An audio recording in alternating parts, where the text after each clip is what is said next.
Good day, everyone. My name is Sterling Getz, and this is a demo of showing Agent Zero, which is a free and open source autonomous AI agent extended to perform cybersecurity penetration testing. So let's start with taking a look at the agent prompt profile files that Agent Zero uses. So, there's a small underscore context.md file that the agent uses just to identify which profile we're dealing with. And then there's a much longer agent.system.main.role.md, which describes things like the role, the identity, the capabilities of the agent, the operational directives, the penetration testing methodology, the pen testing process that the agent will go through, uh, in addition to cybersecurity mapping to standards. So it includes a list of typical tools that are used. When it produces reports, you know, um, it will actually take a certain format. And so, in addition to these agent profile prompts, we have a user prompt. So in this case, there's a user prompt that's pasted into the chat window that basically allows me to test different AI models for how well they perform with regards to different pen testing tool usage, tool syntax accuracy, how well they handle error handling, tool selection, and methodology. And so there's quite a bit of information in here. It's a fairly lengthy prompt. I probably need to shorten this up a little bit. But I developed these in Visual Studio because they're typically in Markdown format. And it's just a very nice editor to use. Plus, I have some AI extensions using KiloCode to help automate this stuff. So let's take a look at what this looks like in Agent Zero. So I'm going to copy this prompt. I'm going to go over here to Agent Zero. Agent Zero is actually running within a Docker container, and it's exposed on my system through localhost 5001 port. So let's go into agent settings here, and we'll just take a quick look. I've got the A0 pen tester. This is the default agent profile, and I've got the A0 pen tester selected. In this case, I'm using Open Router and the Qwen 3 235 billion parameter model loaded. This is has a fairly large context window of 262,000 tokens. In this case, the model doesn't support vision, but I do have some custom parameters, additional model parameters that I've set in here, and I've set that to be both my chat model, my utility model, as well as my web browser model. Okay, so I'm going to go ahead and just paste that prompt into the chat window here, and I'm going to go ahead and get it kicked off. So, the first thing you'll see is that Agent Zero starts looking at different memories to know if it's done this sort of thing before. Um, the memory system in Agent Zero is quite good. So then it determines, okay, we haven't really done this before. Let's go ahead and kick things off. And so the first thing that it does is it initializes the metric system. The metric system just captures information as the model runs through its various operations. You'll notice here throughout this test that we get these various user notifications that kind of indicate which different phase that we're running in. Some of these notifications can be quite verbose, so you can actually drill into them and see what's going on here. So the first thing you'll see is that it's loading up some credentials from initial input.json. That includes a username, a password, an IP address, and a port number. So it notifies me that it's done that. The second thing it does is it kicks into basically phase 1A, which is network reconnaissance. It will go ahead and start trying to use the tool nmap. It notices that nmap is not installed, and so it goes ahead and installs that. Nmap, in case you're not aware, is a powerful network scanner that's used to discover hosts, services, and open ports on a network. Now, after installation, Nmap will then go ahead and, based on instructions provided in the prompt, for each tool, the prompt instructs the agent to perform a tool dash dash help or dash dash H or whatever the help generation flag is to show all of the flags in the tool. And the reason this is useful is that cybersecurity tools evolve very quickly. So it's possible that the model training date of the model you use could be, a year old, 2 years old, and so the model might try to use outdated options for the tool.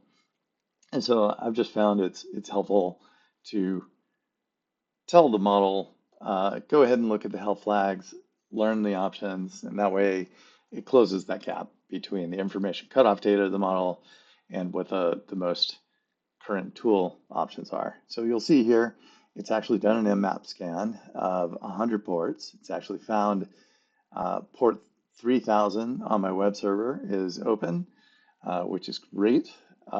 It's actually starting with a very conservative scan. Some of these network reconnaissance tools can actually be quite aggressive and quite verbose. And so, it's worth developing a prompt that actually starts fairly light and then discovers information as you go. It gets more and more aggressive if you're trying to find a particular piece of information. So phase 1 is complete. It's actually done a quick network reconnaissance. It's now trying to install Nikto. So we're into the phase 1B web scanning. The Nikto tool is a web server vulnerability scanner that detects outdated software, misconfigurations, and security issues. So you'll see the agent here doing a dash dash help or whatever the flag is, picks up on the syntax, prepares to basically start loading the tool. And you'll see all the way through this, it's updating a metrics.json file that's created at the start of all this that actually just captures the model's performance at doing things like, syntax accuracy, and tool selection and so forth. So here you can see the Nikto scan is kicked off. You can actually see some of the flags that are used here. And this is what a Nikto scan looks like. It'll actually check for a whole bunch of common directories and so forth to find kind of what's exposed on the server. The web server that I'm using is the OWASP Juice Shop intentionally vulnerable web application. So this is a application developed to help teach cybersecurity experts how to perform web application security testing and exploitation. And so, you would expect tools like this would actually find results. So it's been kind of fun to test with this tool.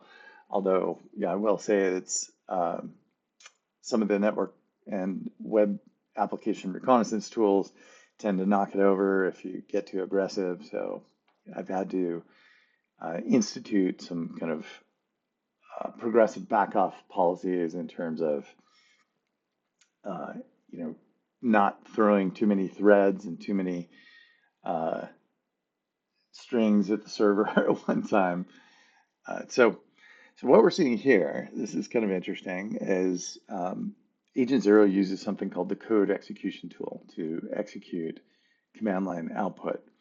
And what happens is some of these tools are rather long running.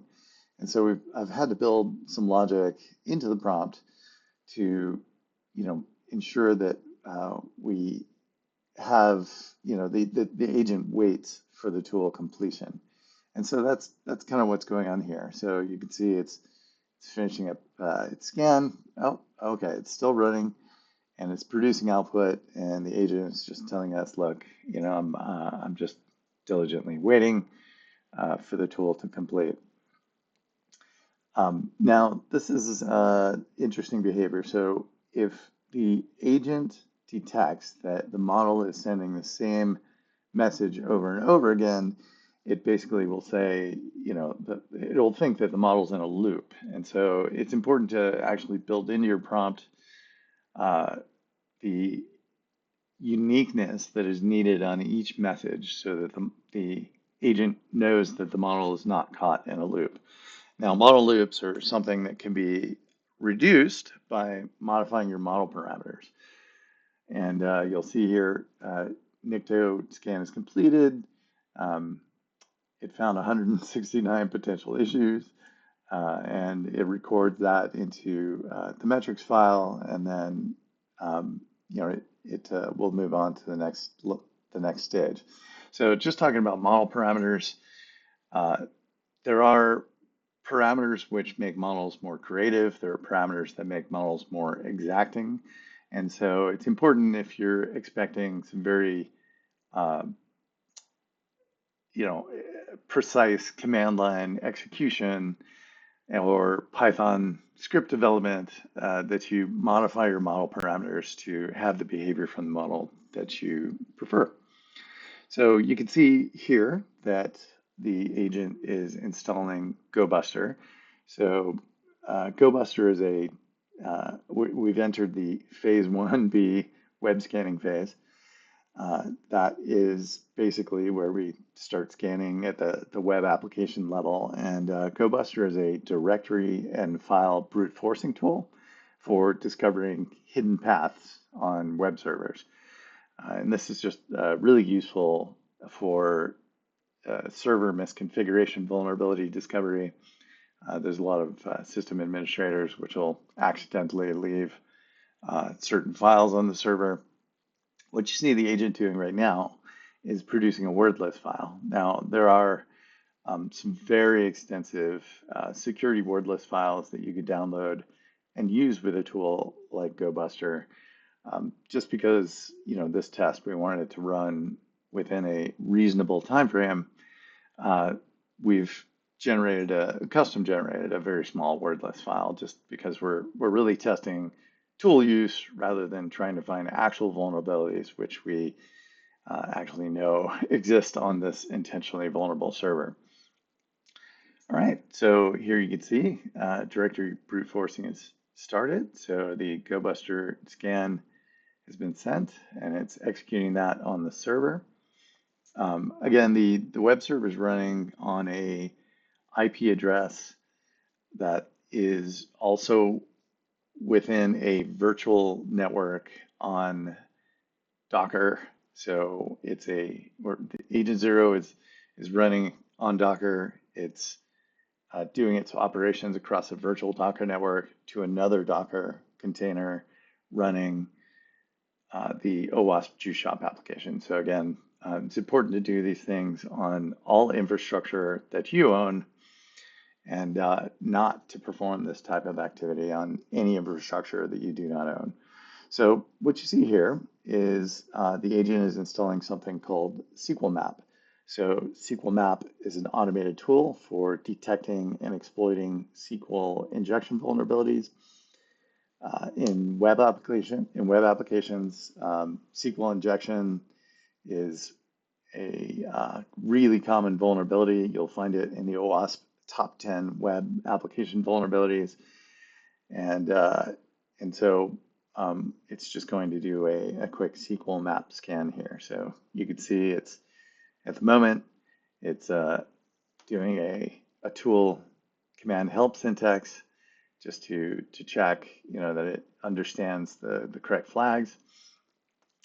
Now, we're entering, so this would be part of what we call phase 1C advanced proof of concepts. So I wanted to test the model's ability to actually develop exploits that are non-destructive and do not create a denial of service condition. So what it's doing is just a quick minimal SQL injection test on the server. So here's SQL map running here. It's first, testing connection to the target and checking for a WAF, web application firewall or intrusion prevention system. And then it goes ahead and it starts doing some scanning. Now, because of the way this web application is configured, there isn't much to find with a tool like this, but it's still very useful to watch it attempt to use a tool like this. And there's also another tool called wfuzz that's really useful for doing these kind of things. And then basically we're finished with phase 1C. So, oh, no, we're not. Okay. So basically, here we go. We're gonna kick this off.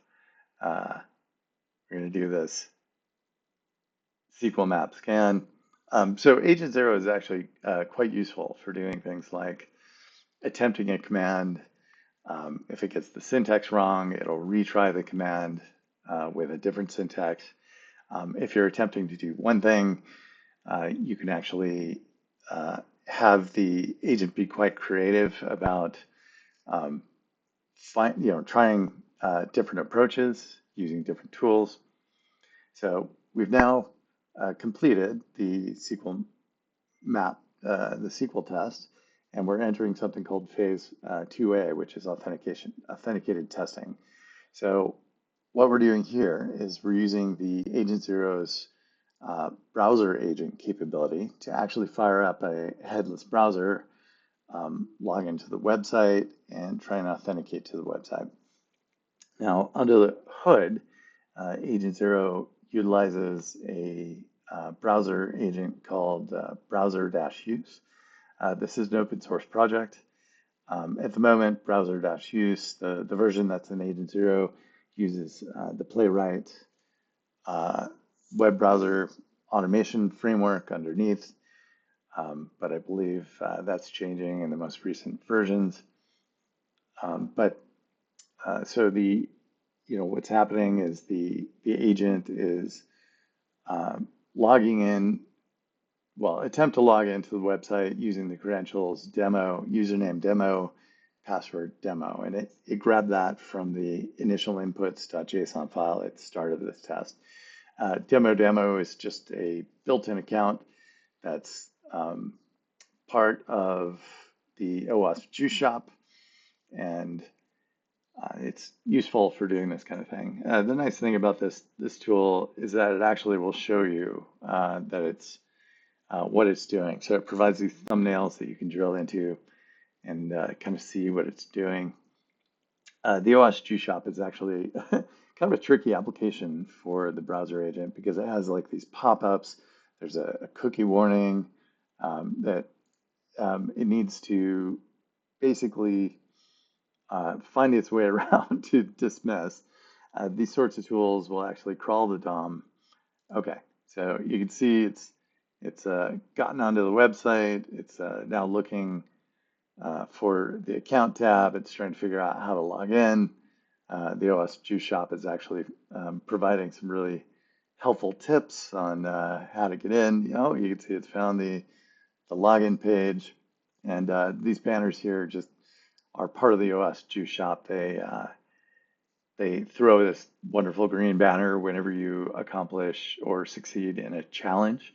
There are literally hundreds of cybersecurity challenges that are included in the OWASP Juice Shop that you can learn all sorts of things about how to exploit misconfigurations or client-side vulnerabilities or server-side vulnerabilities. So I've seen some really interesting stuff during these tests where Agent Zero will find a key pass database file, for example, on the server and download it and try to crypto hack it and do all that kind of stuff. But from a browser perspective, it's really useful to find client-side vulnerabilities, which QShop is full of. So what we're seeing here is that it's reaching the step limit of the browser agent. So this is an issue with the current implementation of the browser use tool, is that it has a fairly there's a hard-coded step limit in Agent Zero at the moment that I'm working with the developers to get raised that prevents long running or complex steps from reaching conclusion. So the good news is that Agent Zero is resilient and it continues trying. And so in your prompts, you can actually say, look, try this sort of thing 2, 3, 4 times. And if you don't make it in, then move on to the next task. So that's exactly what it's doing here. It's entering in the credentials, and if it's successful, what we should see is exactly this. So where you see your basket and account, that means that authentication has successfully completed. So the agent's notifying us of that now. And while it's doing that, maybe we'll just go up here and take a look at some of these notifications. So this is what I was referring to. As it's going through these notifications, you can actually see, some of the details here. So here's Nmap. We can see the port 3000 was open and accessible, and the target host was up. So really useful for, taking a look at kind of what we found in the different phases. Okay, so what we're doing here is we're entering phase 2B, vulnerability discovery. So this is where the agent goes out to the system. Now that we have an authenticated session, it's really useful to try and take a look at client-side vulnerabilities, which can include things like cross-site scripting, DOM manipulation, client-side data exposure, those sorts of things.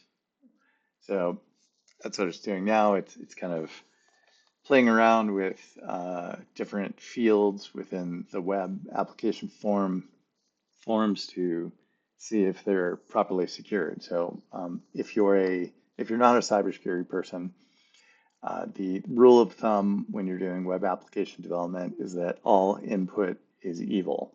So if you have to assume that if you're going to expose any way for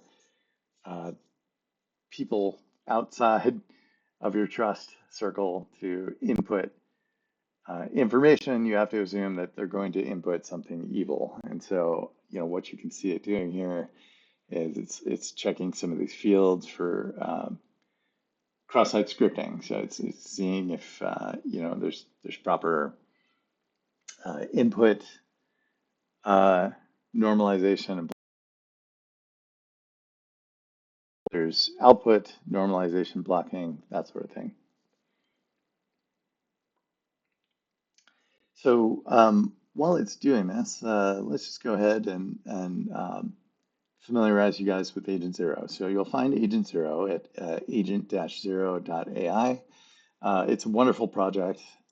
It's built upon the Kali Linux distribution. So what you get is a Docker container with, well, it's a Docker image that you could run as a Docker container that contains a full Kali Linux distribution. If you're unfamiliar with Kali Linux, it is the premier pen testing distribution, penetration testing distribution. And you can just see here that the cross-site scripting was successful in confirming proper input sanitization. So it didn't actually, I happen to know there are cross-site scripting vulnerabilities in the OWASP juice shop. So it just so happens that the field it chose on this particular case um, was not vulnerable, but obviously, this is a purely a testing prompt that's being used by me to test different models and how they behave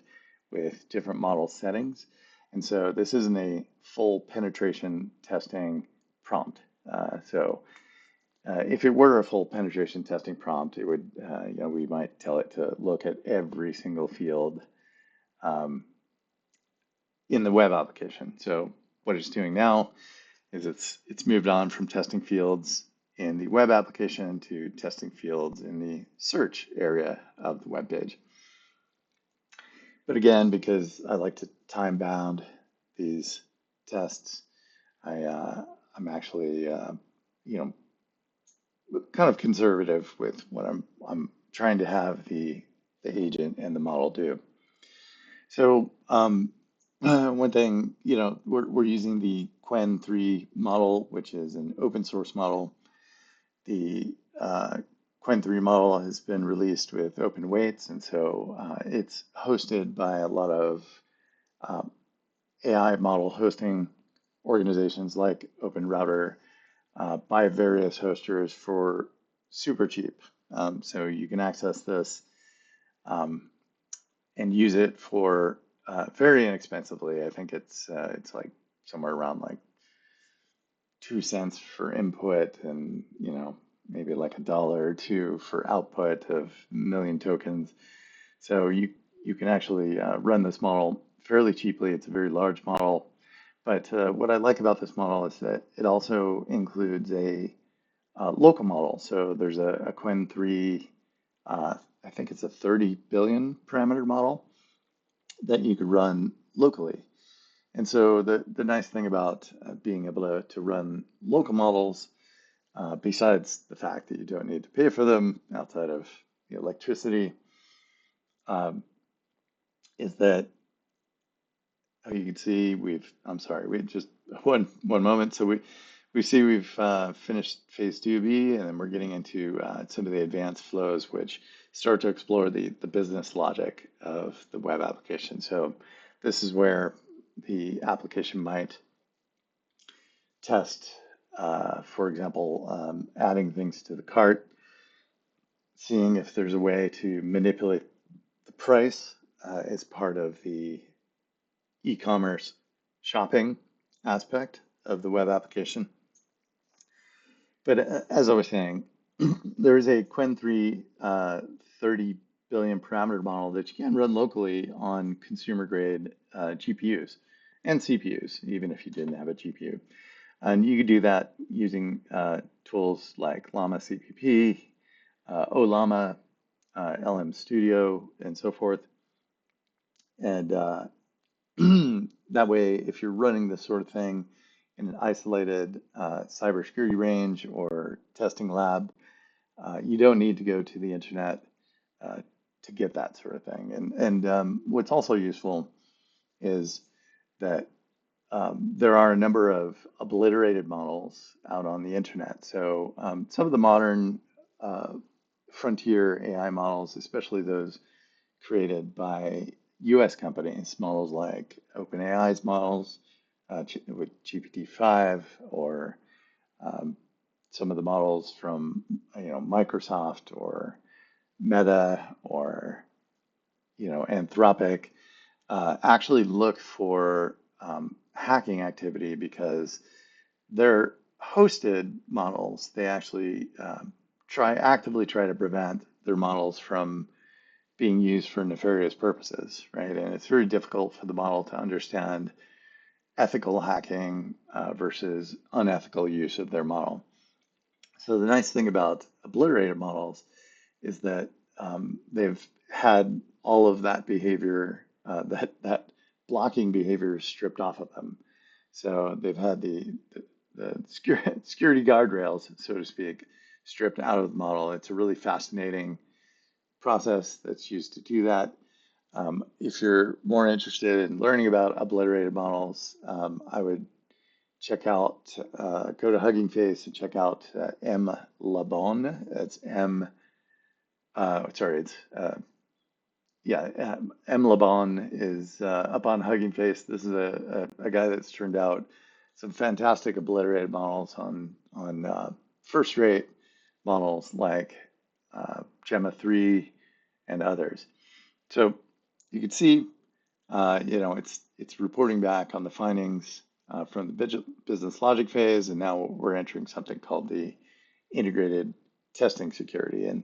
And so the way this prompt is written, it will collect information as it's going through the penetration testing methodology, and then it will try to use some of that information in kind of an end-to-end testing where it walks the happy path of the application and tries to do various things.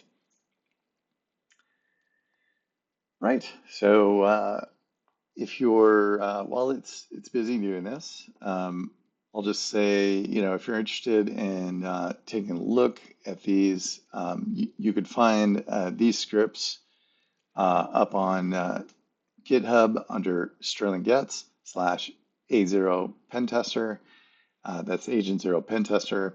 And I've kind of put a number of scripts and so forth up on the site where you can take a look at kind of what we're doing. This is it's very much actively developed. So the scripts today will not look like the scripts tomorrow. And I've been testing out different features of Agent Zero. For example, it has a built-in, a fairly, for being such a young project, it actually has a fairly robust feature set. So, for example, the agent exposes itself as a server for Model Context Protocol or MCP. So you can drive this agent from other agent frameworks, but also it's able to use MCPs. And so at the moment, I'm kind of looking at extending the agent to do interesting things about, selecting the target, selecting the credentials, being driven by, agent frameworks like LangGraph and so forth. And also, it's very interesting to me to look at how this could be integrated into a kind of a larger framework with penetration testing management tools like Ghostwriter and to collect and store artifacts and evidence collected through the penetration to uh, present as part of a 10 pen test roundup. You would typically, want to show, here's some screenshots of what we did throughout the process. Here's some PCAP files that kind of illustrate the network traffic that they hit the target system and so forth. So it's really useful to have a artifact collection system. And for my own purposes, for doing things like checking this agent, how well it works with different models, I like to collect these metrics and then report on these metrics, uh, and then have some metrics dashboard so I can see, okay, the Quen 3 model worked extremely well, but let's say the llama model did not work really well, or maybe the Google Gemma 3 model didn't really work quite as well as I'd hoped, and so forth. So here you can see it's actually wrapping up the phase 3 integrated testing, and now it's entering a phase where we're doing a pre-report. So Agent Zero by default stores logs all of this chat information that we're seeing go by interactively within HTML log files. And so, what I've found is that it's really useful to actually have this information, this log files in JSON format, because it's just easier to ingest and takes less tokens by whatever AI model you're using to be able to ingest that information, look for issues that happened that weren't logged in the metrics.json file, so that we can improve the test run and improve the prompt and improve the test run for the next go. So so what it's doing here is it's authoring some Python to try to convert this file. This is a particularly challenging task because there's a lot of characters in HTML that need escaping.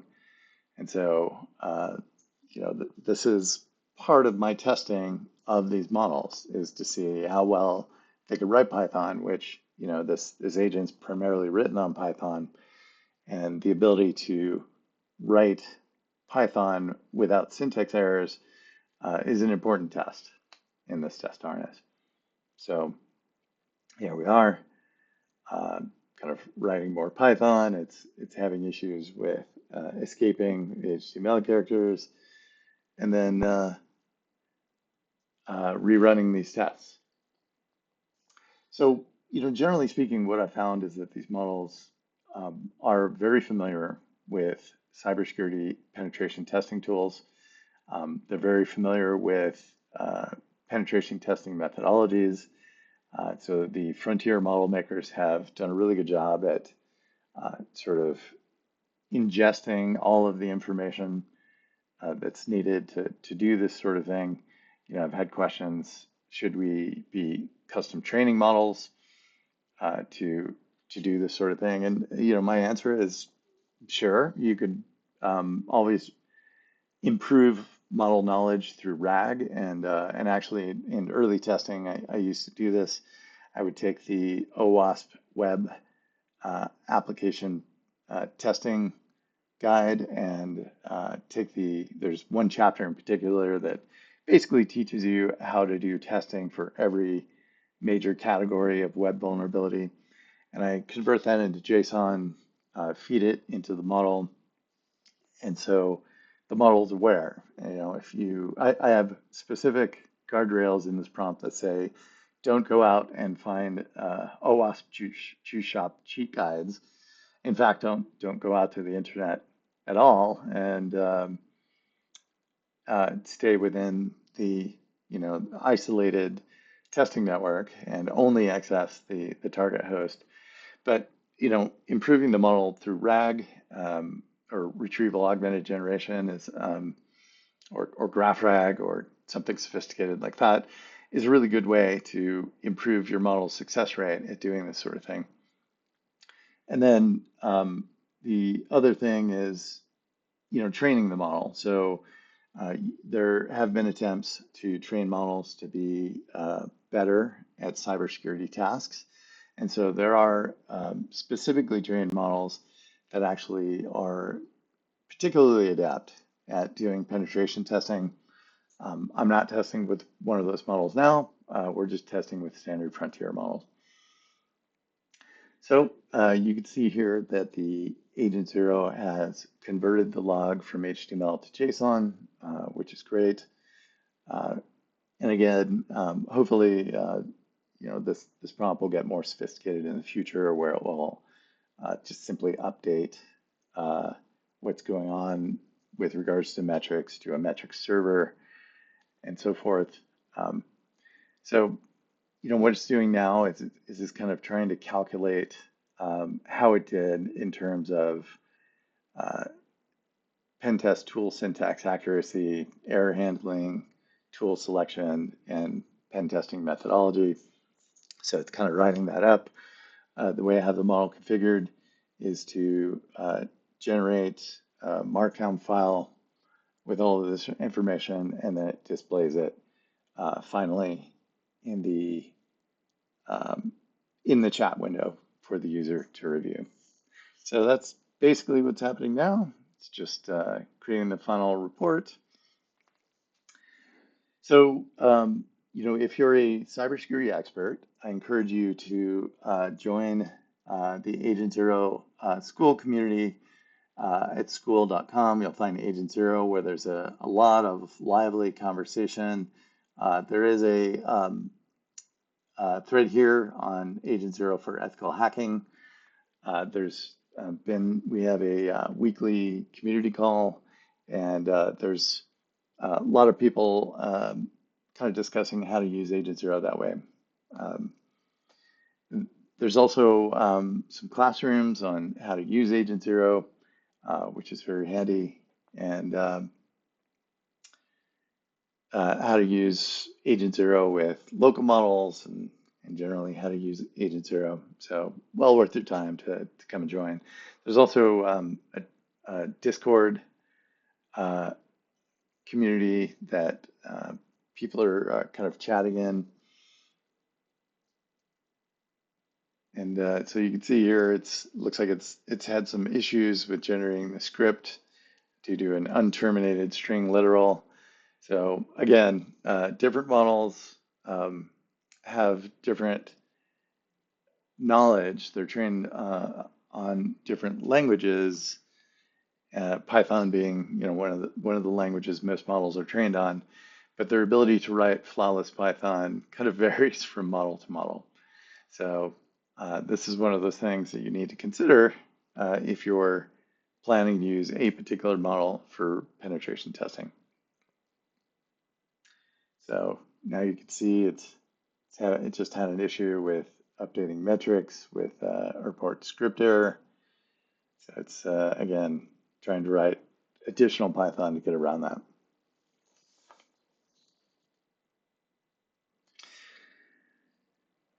So what I'll say is that Agent Zero is a really exciting project. The developers are very responsive. So I've found, where there are some issues in the product, I open a bug and the developers are very responsive. They generally turn out a new version of Agent Zero about, every few weeks. And so if you find a bug in the product and you log it in as a GitHub issue, they actually will get back to you fairly quickly and fix the bug. In addition, they're extremely open to feature requests. So it's really nice to kind of be with the community when this project is getting off the ground. So at this point in time, we're using version 0.9.4. You can see when it's come out here in 2025. And there's a 0.9.5, which I'm excited to see drop. And that will include a new feature regarding secrets storage. So, as I was showing earlier, this testing prompt will import the username and password used to log into the target system. That kind of information can be now stored securely. It will not show up in these kind of chat messages that you see go by. So I'm looking forward to testing that.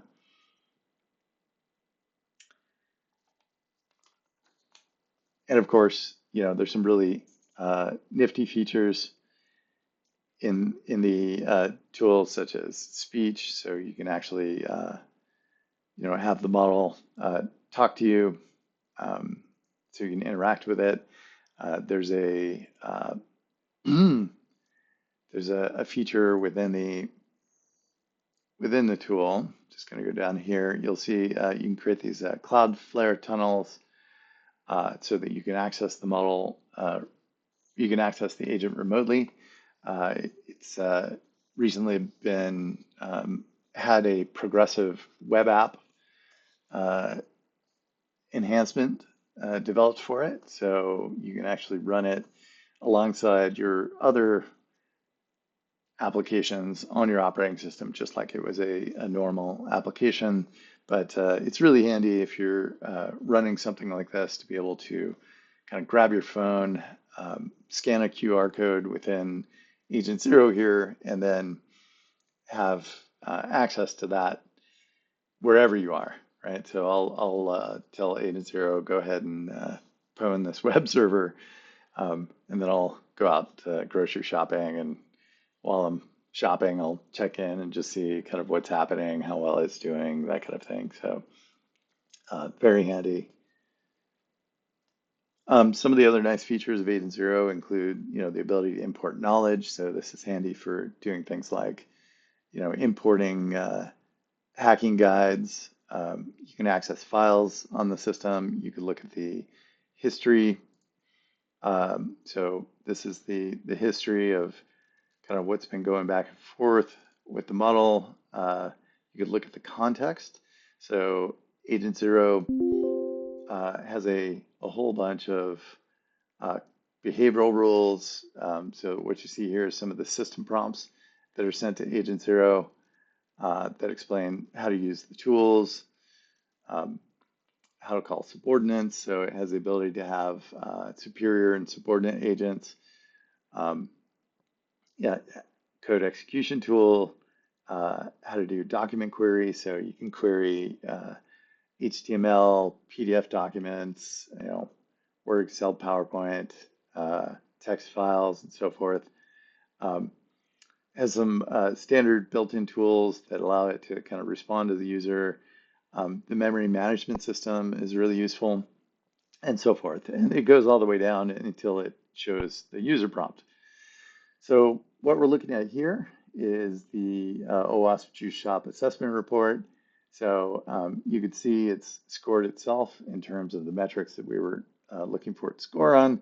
It gives some kind of like key outcomes of what it found. Gives an overview of the types of things that I'm looking for and how well the model adheres. It'll actually show the total duration, in this case, of 40 minutes and how long, sort of like each phase took, um, you know, whether we, whether we passed or failed in these different steps, some of the limitations it ran into, and some of the recommendations for the intentionally vulnerable system, and then some of the artifacts and tool outputs that it logged, as well as a tool summary. So with that, uh, thank you for watching, and yeah, go check out Agent Zero. If you're a cybersecurity professional, it's an amazing tool that is free to use, and there's a great community around it. So thanks, and please enjoy.